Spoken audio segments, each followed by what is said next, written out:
আল্লাহ পাকে আমাক এটা মাহ দিছে ৰমজান মাহ, যিটো মাহত মানুহে ইবাদত কৰিব কৈছে।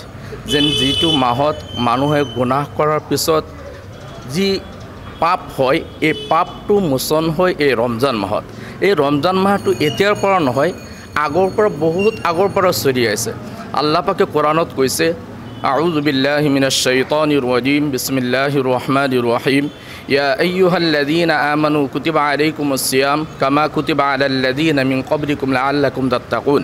এই ৰমজান মাহটো আল্লাহ পাকে এই মুমিনসকলক কৈ আছে, যিসকলে ইমান আনিছে তেওঁলোকক কৈ আছে, যিসকল ইমান আনিছে তেওঁলোকে যেন এই বছৰকে যেন আমি খালি ৰোজা ৰাখি আছোঁ এনেকুৱা নহয়।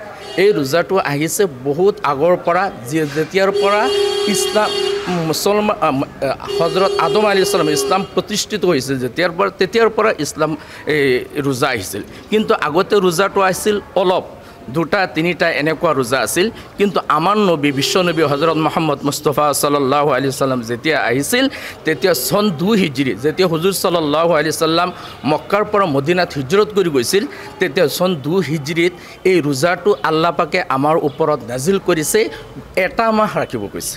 আৰু এটা মাহ ৰাখিব গৈছে এইকাৰণে যাতে আমি গোটেই বছৰ যেন আমি যিমান পাপ কৰোঁ, এই পাপটো মোচন হোৱাৰ কাৰণে আল্লাহ পাকে এটা মাহ আমাক বোনাছ হিচাপে দিছে, ফজিলত হিচাপে দিছে, যাতে আমি এই বোনাছটো আমি পাওঁ। কি পাওঁ?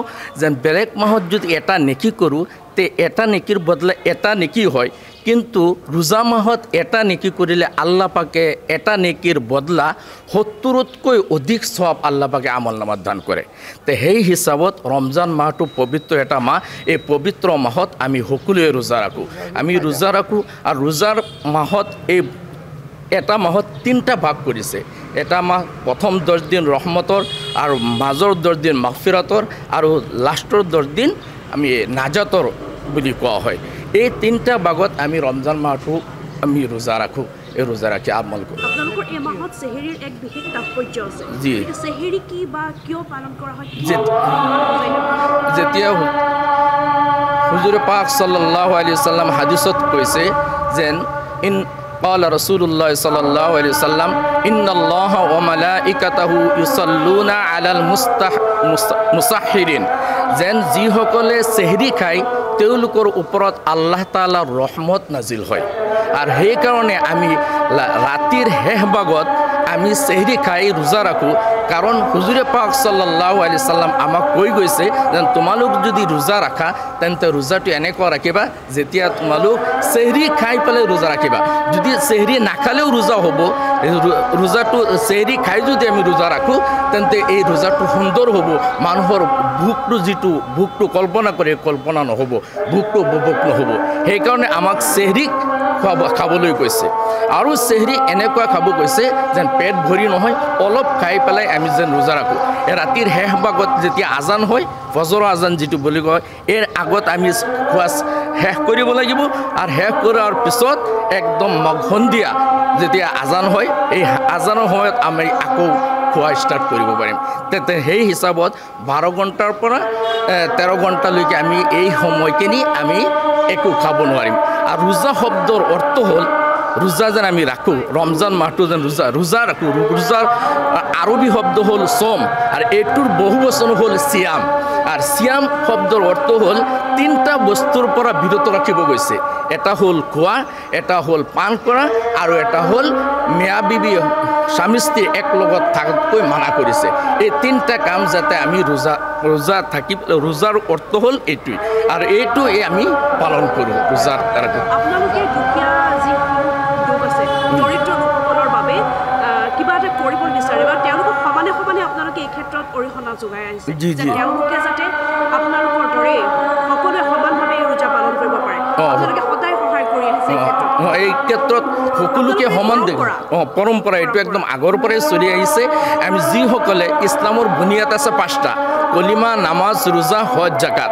এই 5টাৰ ভিতৰত 2 নম্বৰ হ'ল নামাজ, 3 নম্বৰ হ'ল ৰোজা, 4 নম্বৰ হজ পিছত জাকাত এটা আছে এই জাকাত শব্দটো আমি এই কাৰণে দিওঁ ৰোজা মাহত বেছিকৈ মানুহবিলাকে ৰোজা মাহত জাকাতটো দিয়ে কাৰণ যিসকল দৰিদ্ৰসকল আছে এই দৰিদ্ৰসকলে যাতে এই ৰোজা মাহটো জাকাতবিলাক পাই পেলাই সিহঁতো যাতে আনন্দিত হৈ যেন আমি যেনেকৈ ঈদ পালন কৰোঁ ঈদৰ মাজত কাপোৰ লওঁ যাতে দৰিদ্ৰসকলেও যাতে ঈদৰ মাজত কাপোৰবিলাক লৈ পেলাই একে সমান অধিকাৰে যাতে ঈদটো উদযাপন কৰিব পাৰে এবাৰ হয়তো আজিৰ পৰা আৰম্ভ হ'ব আজিৰ পৰা কিবা পৰিকল্পনা আছে নেকি যে এনেদৰে পালন কৰিম বা এইখিনি কৰ্ম কৰিম বুলি কিবা পৰিকল্পনা আছে নেকি এই ৰোজা মাহটো আমি যিটো সকলো জাতিক আমি এইটো মানে সকলো মুছলমান জাতিক এইটো আহ্বান জনাওঁ যে ৰোজা মাহ হ'ল পবিত্ৰ এটা মাহ এই মাহ আল্লাহ পাকে আমাক দিছে এইটো পবিত্ৰ বুলি ঘোষণা কৰিছে যদি পবিত্ৰ বুলি ঘোষণা কৰিছে আমি মুছলমান সমাজক সকলো ভাইসকলক আমি এইটো ক'ম